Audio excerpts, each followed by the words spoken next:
میرا دل بدل دے، میرا دل بدل دے، میرا دل بدل دے۔ عن عائشة رضی اللہ تعالی عنہا انہا قالت كان رسول اللہ صلی اللہ علیہ وسلم يعتكف العشر الأواخر من رمضان حتى توفاه الله عز وجل ثم اعتكف أزواجه من بعده۔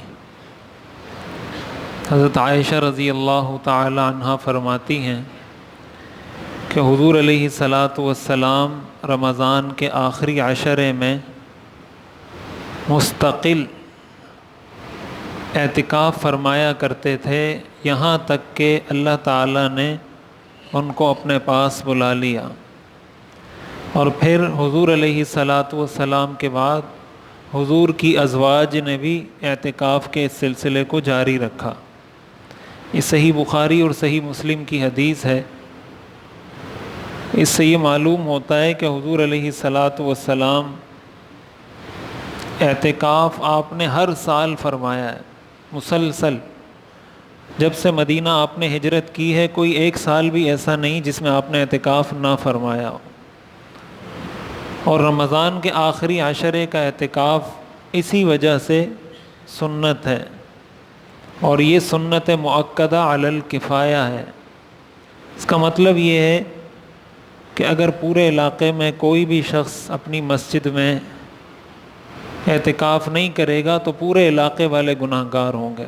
سارے محلے والے، اس محلے جس محلے کی وہ مسجد ہے، سارے محلے والے قابل ملامت ہیں شریعت کی نظر میں اگر کوئی اجتماعی طور پر اس سنت کو ترک کر دیتا ہے۔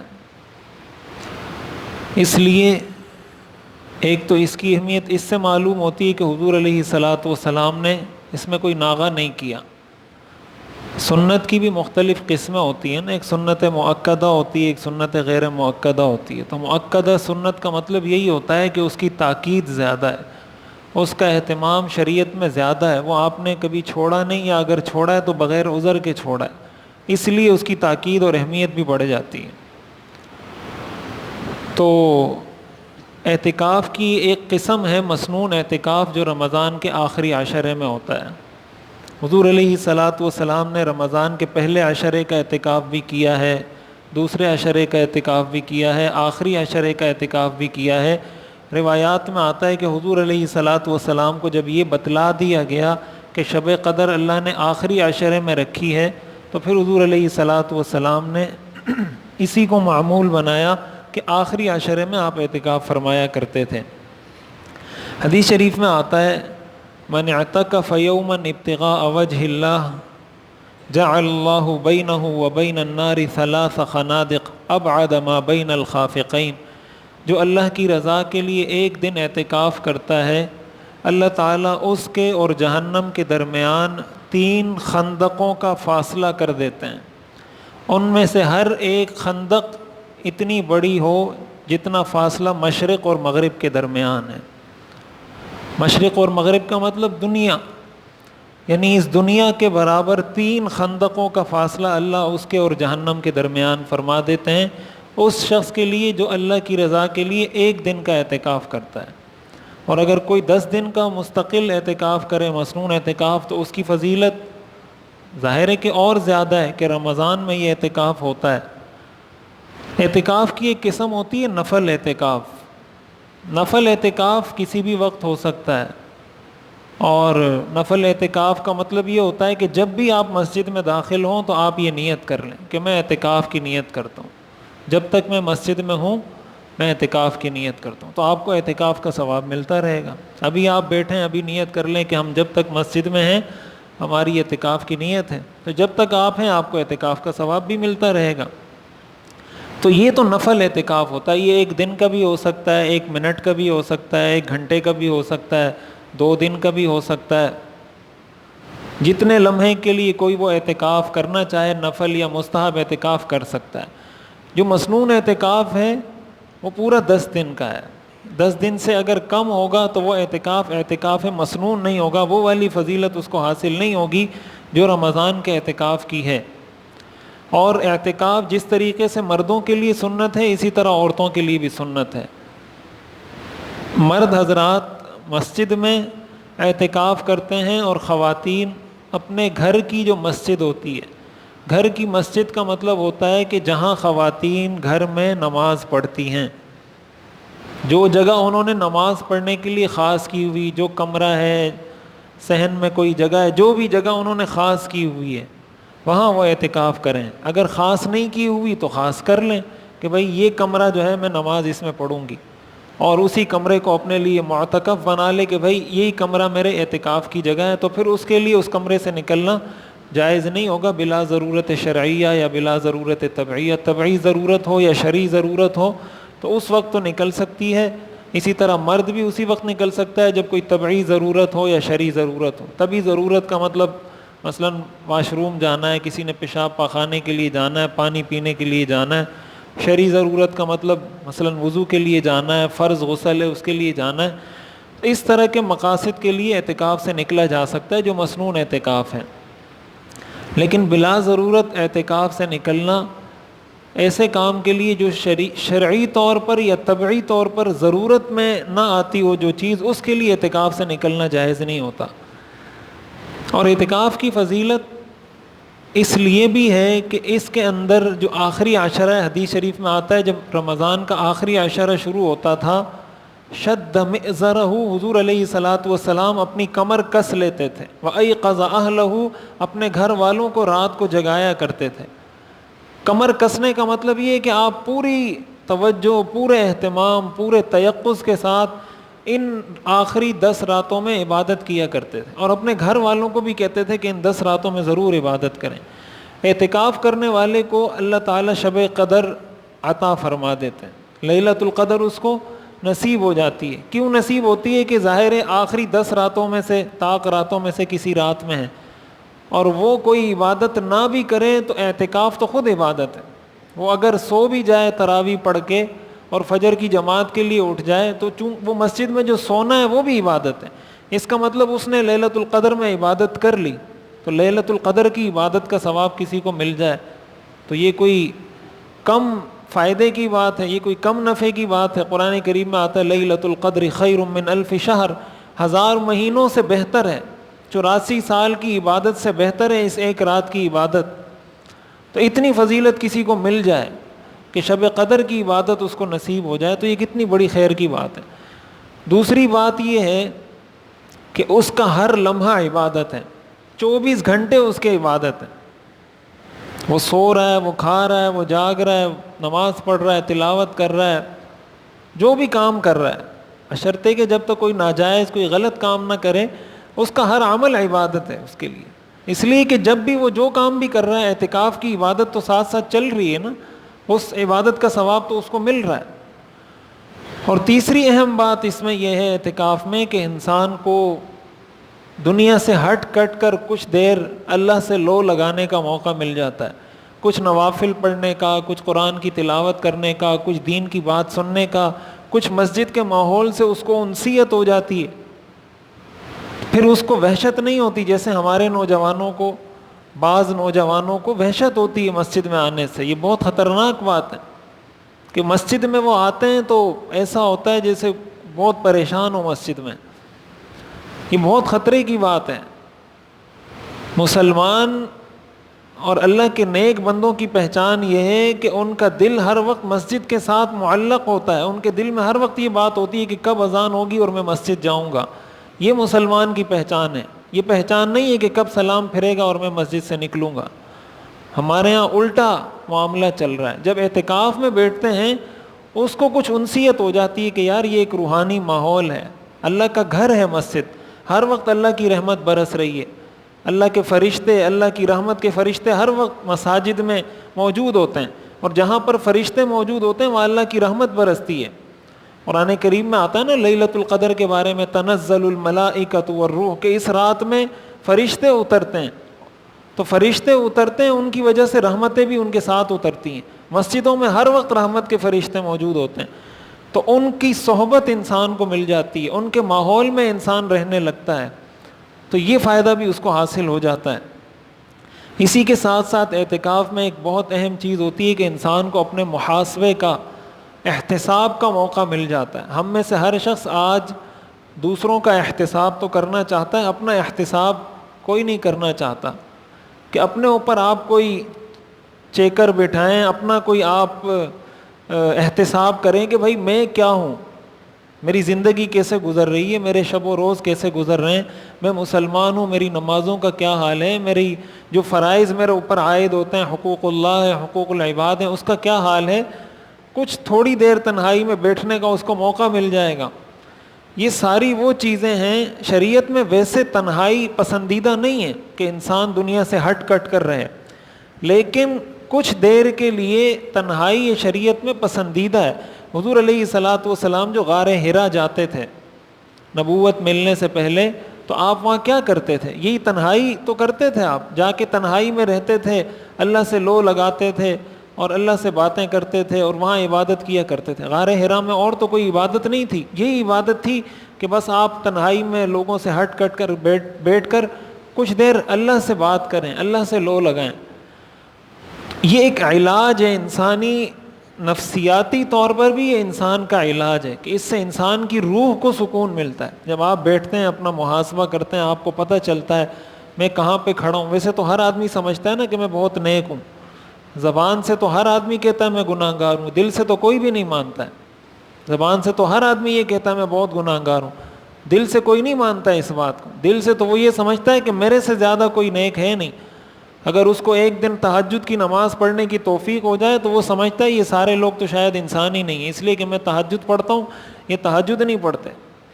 تو انسان تو اپنے آپ کو بہت نیک سمجھنے لگتا ہے. ذرا سی کوئی نیکی کر لے، کہیں کوئی صدقہ دے دے، کہیں کسی کو زکوٰۃ دے دے، کہیں کسی کے ساتھ تعاون کر لے، کسی یتیم کے سر پہ ہاتھ رکھ لے، تو وہ سمجھتا ہے کہ دنیا میں تو میرے سے اچھا آدمی کوئی ہے نہیں، میں نے یتیم کے سر پہ ہاتھ رکھا ہے، یہ سارے تو یہ کام نہیں کرتے.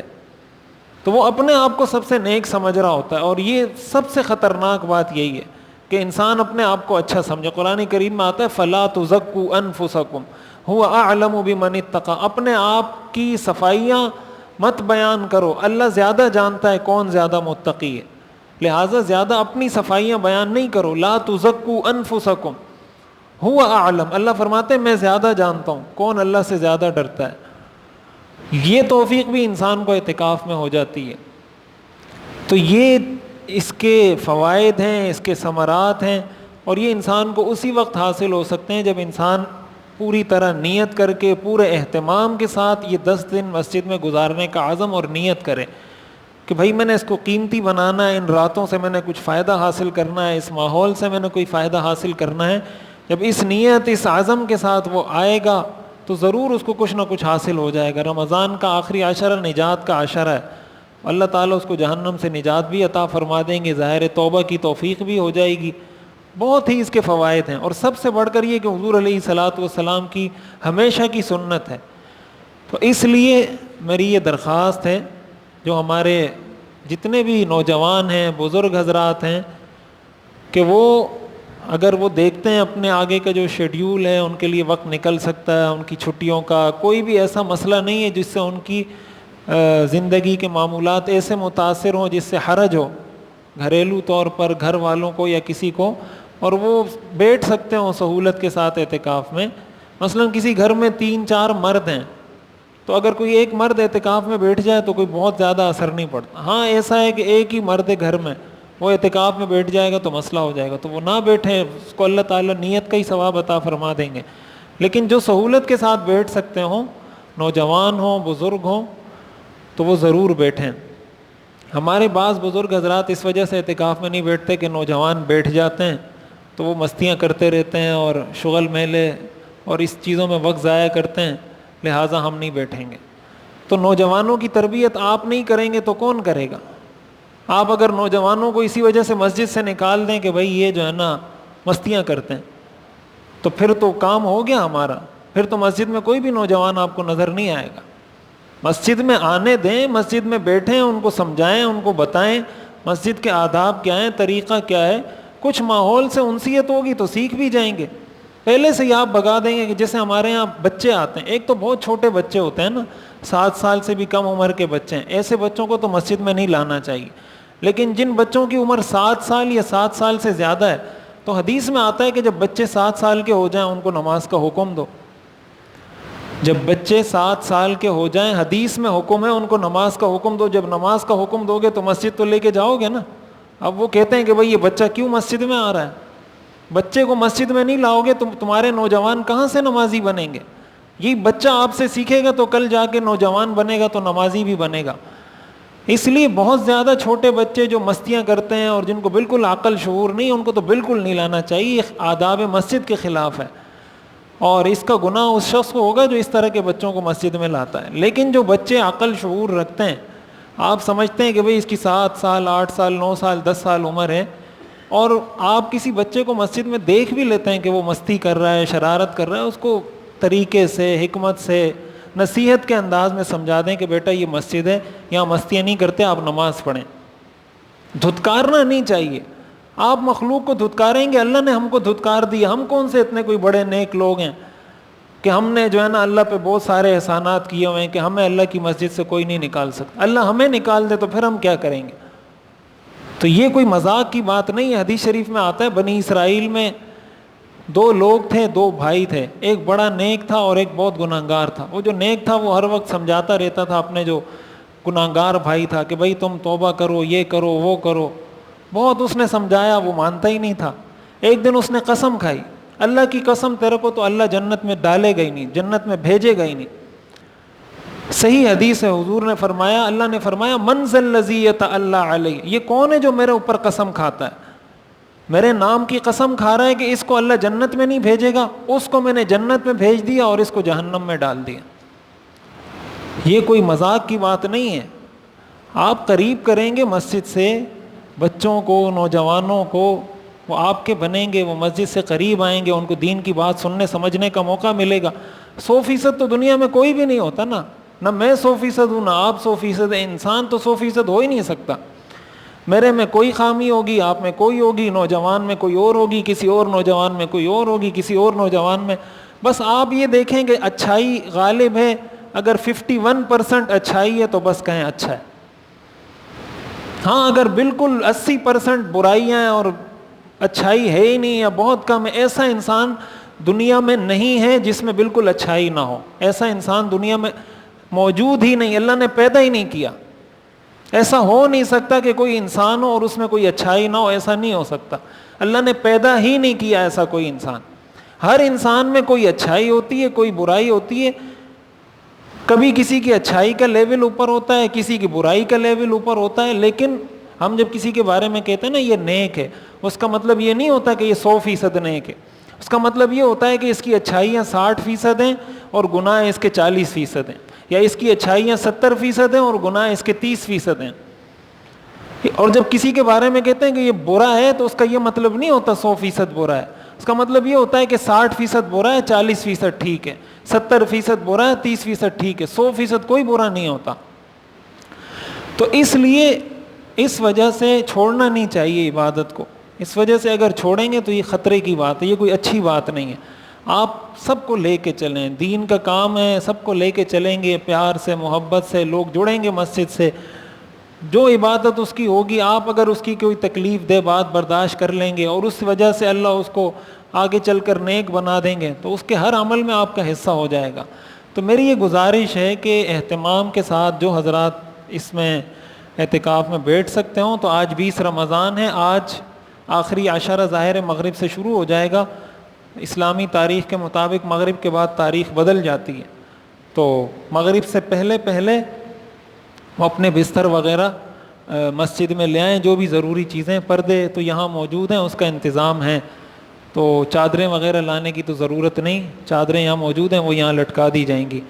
تو ضرور اس کا اہتمام بھی کریں. اور ایک چیز یہ کہ اسمارٹ فون اپنے ساتھ لے کر نہ آئیں مسجد میں.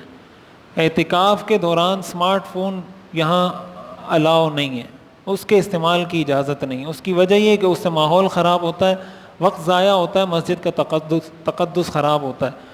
چھوٹا موبائل اپنے ساتھ رکھتے ہیں رابطے کے لیے تو اس میں کوئی حرج کی بات نہیں.